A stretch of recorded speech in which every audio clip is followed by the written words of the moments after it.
Hello, spring is here and spring greens are ready to pick.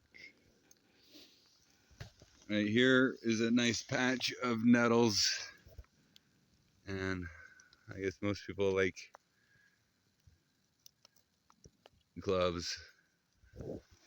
I like scissors, but right now I have a knife. As long as you don't touch the underside of the stinging nettles, they don't sting you. And so I'm picking them. If we find excess, we'll dry them, make tea out of it. But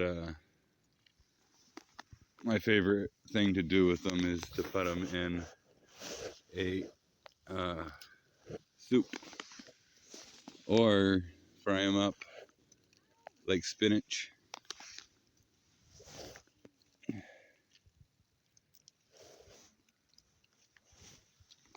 A huge amount of them cook down to nearly nothing. So, and also the beauty is when you collect them like this, when they're young, when they're, I mean, this is prime edible stage, they will come right back in a week or so. They'll be in this condition again, and you could go and pick again, but I recommend not attacking the same spot too thoroughly. They're very plentiful. You can find many spots to go pick them. But I like to harvest in the rain because what it does is that little bit of water creates a barrier where the little, more or less harpoons on the underside of them can't penetrate the skin as easy. It gives you a little barrier. So when I cut it, you just grab it on the top, fold the leaf in. There's no way that can hurt you. You can put that on the most sensitive part of the skin and it's not going to get you. Having calluses helps, but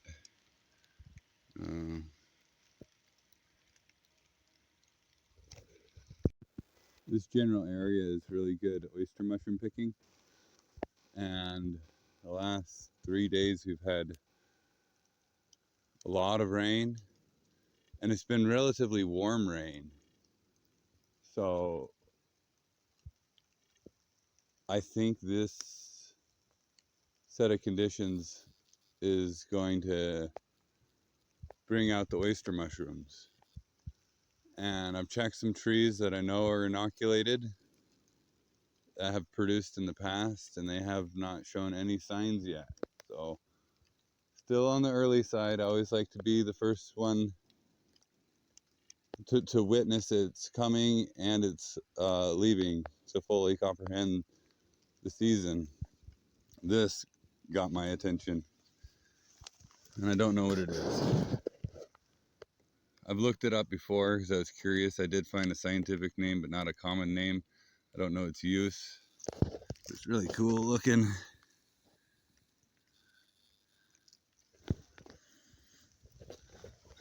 Oh, and these guys, little shamrocks, the little sour clovers.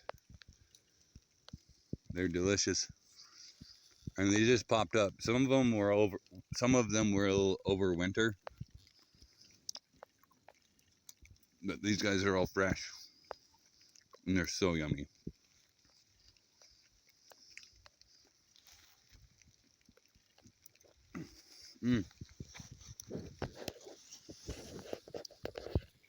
That right there is, pretty sure it's the flower of the wood sorrel is what it's called. Here's a good example. The flowers popped up right next to a very young, like I don't think that wood sorrel's ever opened yet. Wood sorrels have the tendency to close in the rain. We're not seeing it a whole lot here, but it's kind of a preservation so they don't get beaten down by the rain. they close up and they can reopen as soon as a half hour after the rain stops.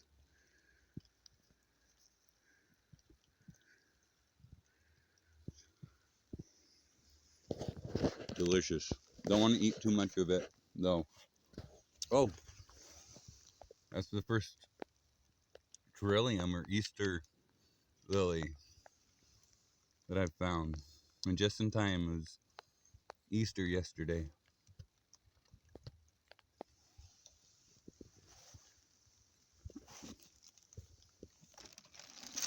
I've talked to a friend who is at a lower elevation and further south, finding his first trilliums over a week ago. But things slowly migrate north and then migrate uphill as well as far as maturity of these spring goods.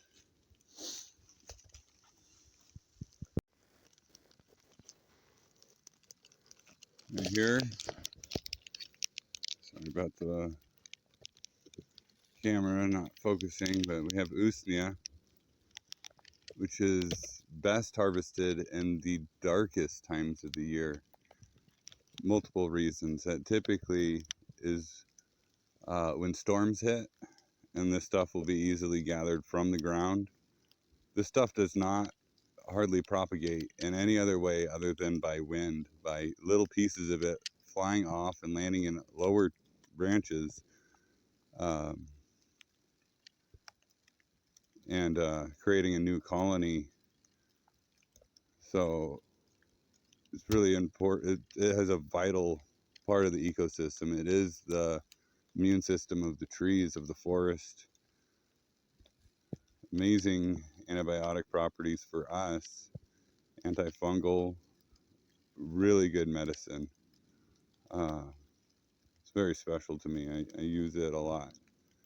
And another aspect of harvesting during the darker days of the year is that usneic acid is one of the properties that comes from this plant, and it is it produces more of the medicine when the sunlight is down. It's almost as like compensation. This is a fungus that coexists as one species with a algae. And so when the algae can't produce food through photosynthesis, the fungus then takes over and produces its role in the organism. And that's where, to my understanding, most of the medicine is coming from, the fungal side of this organism. Here we have another lichen called liverwort. Actually, it's probably a wart. I think they're classified different. I'm not sure that this is a lichen at all, but in the same sense, it's a plant and it's a algae and a fungi in the same time. It's been used for lung health, as its name suggests. Not much solid scientific evidence on that, but there's a lot of anecdotal and traditional evidence of using this lungwort for lung health. It also acts as the lungs of the forest. It's an indicator of healthy environment, of a healthy ecosystem, which much of this moss and all the biodiversity, I picked this area because it has amazing biodiversity for a relatively young forest. This is a downed cottonwood tree, and these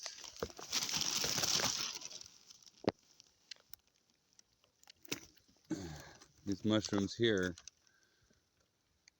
are called lumpy brackets. They're medicinal. Too woody to eat. You don't want to eat them, but you can make teas or tinctures out of them, and it's the beta carb beta glucans uh, are what's most beneficial in these guys. They have properties similar to turkey tail.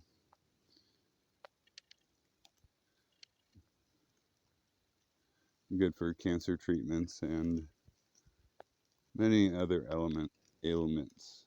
The way a lot of these medicinal mushrooms work is they just provoke most optimal uh, living conditions within you. These guys here, adorable. They're all on the old side. These are artist conchs, and you can draw with them. You find ones that still have a white underside.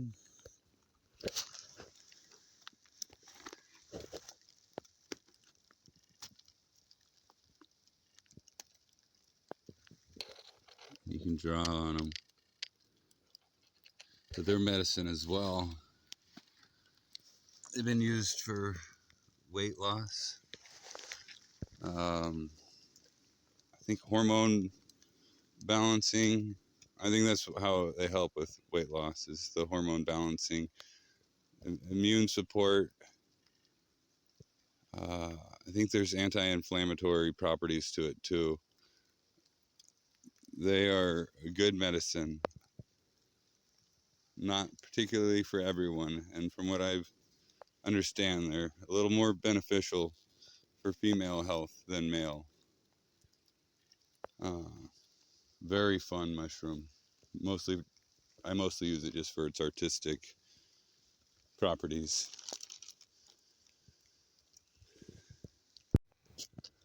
This is a prime example of a good clump of old man's beard, or usnea, to harvest.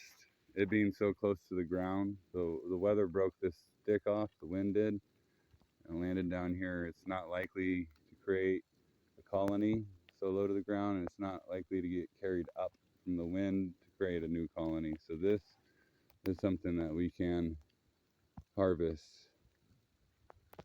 When identifying this stuff, you look for a central thread, a central cord in it. And that central cord is going to be slightly elastic, kind of stretches a little bit. And then it has smaller hairs that come off of it. I encourage people to chew on stuff. Smell it. It doesn't have a very potent smell. After chewing on it for a little bit, you get a flavor. Then knowing that there's not much that looks like this that will hurt you, it's fairly safe to chew on it. If it tastes right, then that's what it is. If it doesn't taste right, spit it out. You're not going to hurt yourself by doing that. That is fairly safe practice. But this has some anti-parasitic properties to it, particularly when mixed with Oregon grape root. The cambium has high concentrations of a chemical called berberine. Berberine is a great anti-parasitic, great natural anti-parasitic, and it helps with a lot of other digestive issues as well.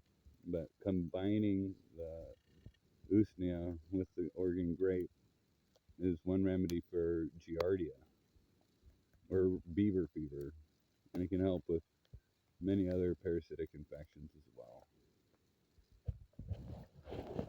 Proper dosing is really important. Oregon grape is a very potent medicine. A little bit goes a long way. So definitely do your research before you ever try to use these for internal medicine.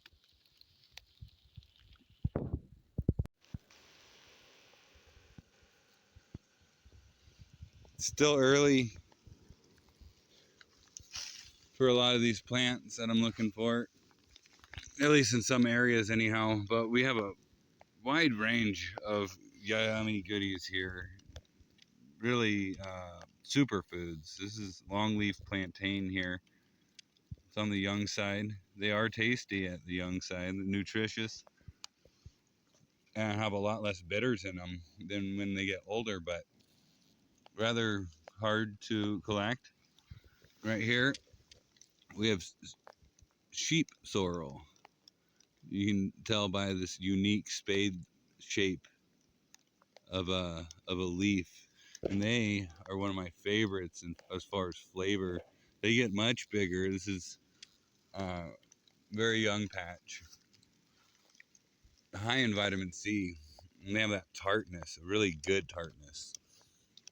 This is uh, cat's ear, closely related to dandelions.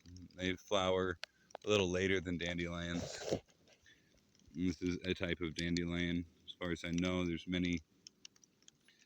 There's a few different leaf patterns that I'd still call dandelions. They flower at the same time. They have the same properties. Uh, they're very bitter, and that bitter is medicine. As where the uh, cat's ear is bitter, but less so. And so they're really good in salads. I really enjoy them. Another one of my very favorites is daisy leaves. The daisy head, the whole daisy is edible. These are ox-eye daisies, I believe is what they're called. And just a really fresh, almost celery type flavor to it. Real tasty. And they're, like I said, this is all really young. I'll need to wait a little while before it's really worth harvesting. Yarrow, an amazing plant. Hemostatic, meaning it stops blood flow, helps with wound healing. Taken internally, it can help with ulcers.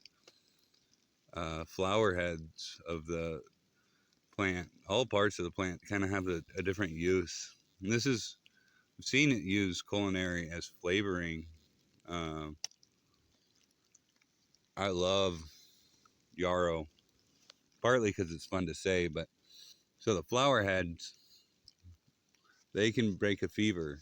And they've been very useful. I've used them in the past when my children are sick, and instead of using aspirin to lower the fever, you can give them flower heads of this, a tea made out of it. It's a safe way to not only lower the fever, but break it so it is finished. Proper timing is necessary. Now, the roots are another awesome thing. The root of the yarrow plant. It has a numbing effect on the teeth. So if you have a toothache, you dig up a yarrow root and chew on it. And at first it kind of has a weird tingly sensation, but then it turns straight to numbing.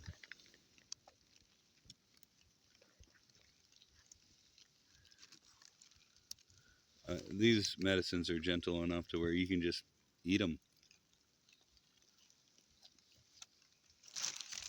I love the flavor. Really good in a tea as well.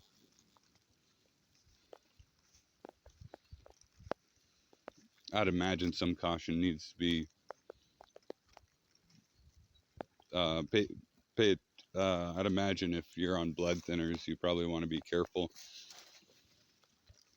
Or if you have blood coagulating disorder, probably do your research before using these as food or medicine.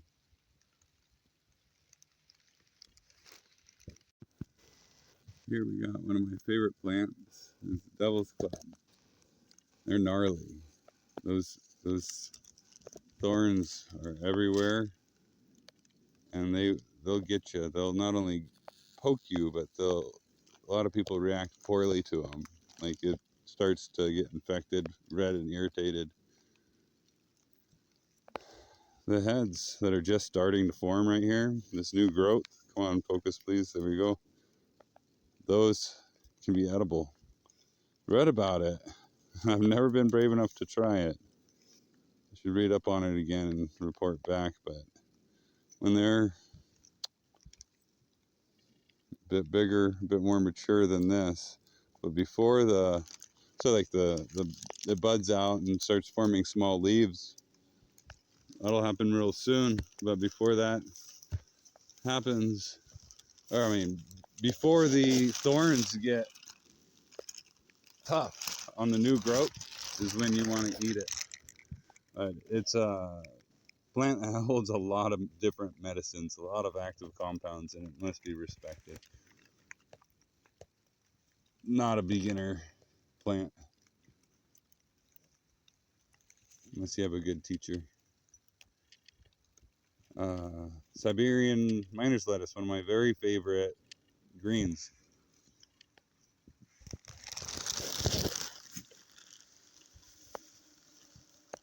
Just delightful, fresh, crispy flavor. This young cedar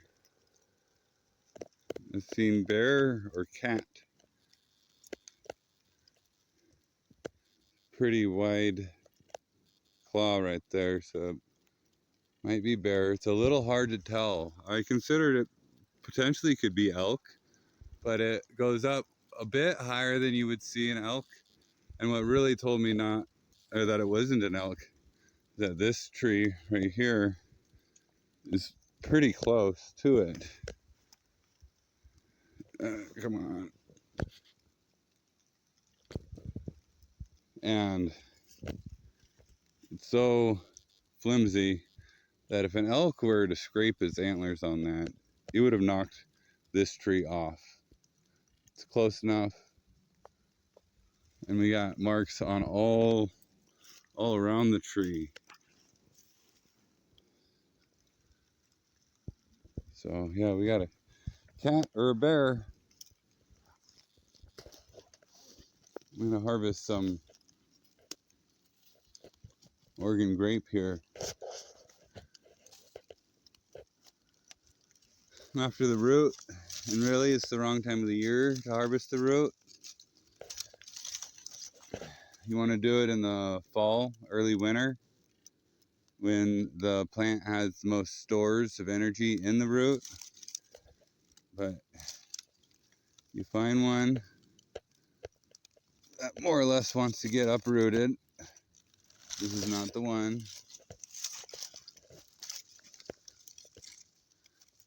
And I hope to learn more about harvesting this plant in a good way. But you kind of follow the root down, try to get as much of it as you can until it just breaks off. See that bright yellow?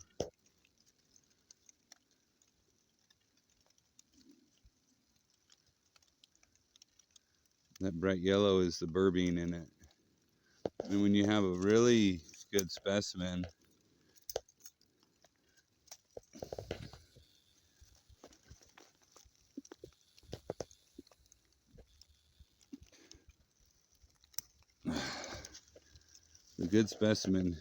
you'll see the yellow all the way through, but we see white in the center. So the cambium, the inner bark, is really what's being harvested. And I don't really like this method because it doesn't utilize the whole plant, but It's the best I know at the time being. You do want to use hand snips, are a lot better, but you do want to use some of the stock as well.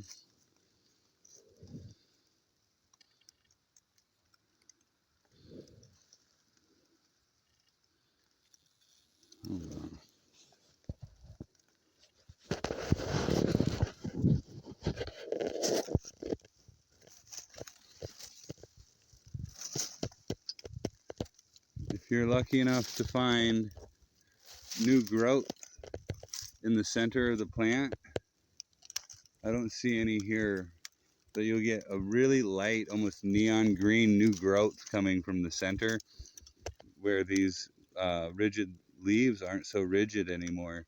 They're soft, and you can eat those. They're very tart and tasty. Everything about this plant is bitter and tart. Really the signs of medicine.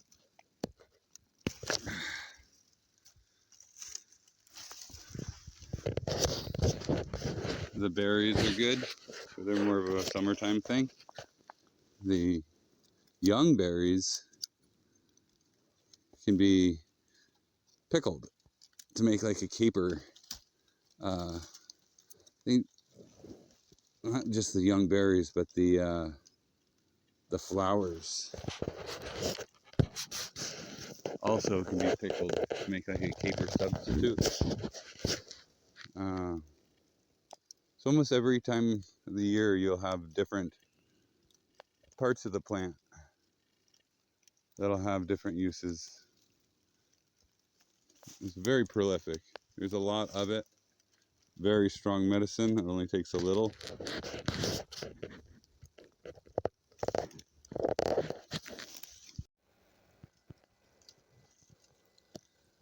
There's a bunch of wood chips.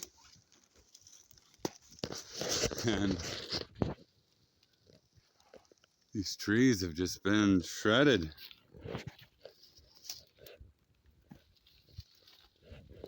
I happen to know that it is a pileated woodpecker that's going after these guys. How I know that? Because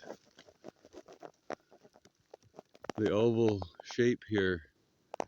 Now, a pileated woodpecker has a very, very long tongue. And these holes right here are created by insects, and they're insectivores for the most part. They eat insects. That's what he was hunting. He's going through, and he hacks into the tree, finding new holes where its extremely long tongue can go in there and eat the bugs out of it. But this is so extreme that he darn near dropped this tree. The wind will come through. There's nothing left holding it together.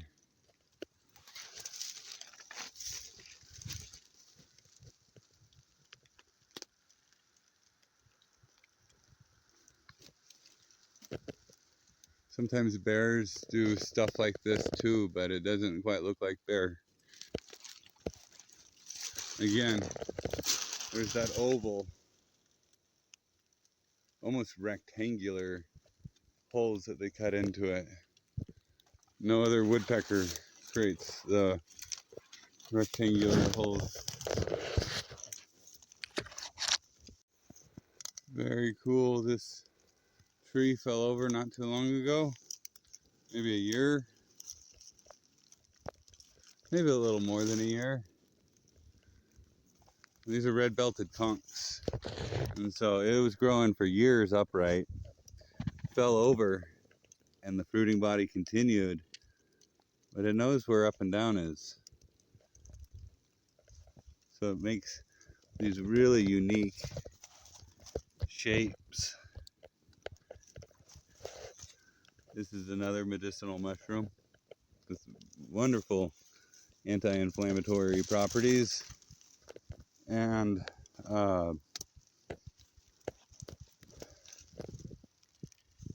immune boosting benefits. A little bit goes a long ways. It's a strong medicine, strong and gentle, but you really don't need very much. One of them, about the size of your hand, is enough medicine for one person, for maybe 6 months if you were to use it really regularly. You don't ever use it really regularly unless your body is used to it and you have need for it. It's not going to be a good medicine for everyone. Again, more beneficial to females than males, or at least there's a chance of impotency using that mushroom.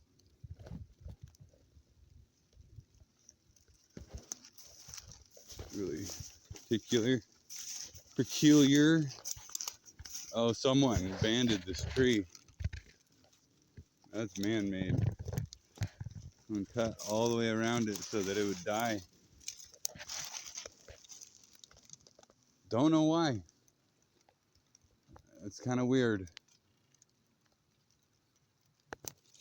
It's usually something you do for firewood, but there's obviously tons of firewood out here, so it seems silly to do that. It seems reckless.